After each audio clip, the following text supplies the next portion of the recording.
কলিজা নিয়েছি, দুপুরে লাঞ্চ করব সবাই। কোরবানির কলিজা। আমি কলিজা সিদ্ধ করার সময় সবসময় হলুদ দিই। আমি আজকে কলিজা বোনাটা কীভাবে করব আপনাদেরকে দেখাবো। আমি যখন কলিজা সিদ্ধ করার সময় দিয়েছিলাম, এখন এই কালারটা হয়েছে। আমি এখন ছেঁকে এটাকে রান্না করব। আমি পেঁয়াজ, দারচিনি, এলাচ, লং, তেজপাতা, তেল দিয়ে এটাকে ভাজতেছি। তারপরে মশলাটা ভাজবো, তারপরে কলিজাটা দেবো। এই বেরেস্তা করে নিলাম, মশলাটা এখন ঢেলে দেবো। লং, এলাচি, সরি, সব মশলা দিয়েছি। এগুলো হচ্ছে বাটা মশলা, যেটা ব্লেন্ডার করেছিলাম। আর শুকনো মরিচ হচ্ছে জিরা, মরিচ, ধনিয়া।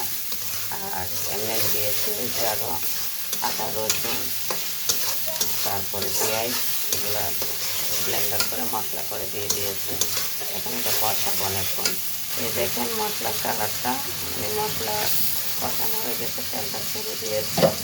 আমি এখন কলিজাটা দিয়ে দেবো। কলিজাটা দিয়ে দিলাম, এখন কষায় নেব। আমি মশলা দিয়ে এভাবে একটু কষায় নেব অনেকক্ষণ। তারপরে হালকা জল দিয়ে একবারে মাখা মাখা করে ফেলবো। একটু অনেকক্ষণ সময় নিয়ে কষাবো। কলিজাটা সিদ্ধ হওয়ার জন্য একটু গরম পানি দিয়ে দিয়েছি। এখন জল শুকাইয়া একবারে মাখা মাখা করে ফেলবো। জিরার গুঁড়া দিয়ে দিচ্ছি, ভাজা জিরার গুঁড়া। আর একটু রাখবো, রেখে শেষ করে দেবো রান্নাটা। আর একটু তেল আসবে, তেল আসলে রান্না শেষ করে দেবো।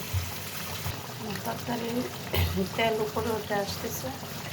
আলহামদুলিল্লাহ, আমার রান্নাটা কমপ্লিট করে ফেলেছি। এবারে কলিজা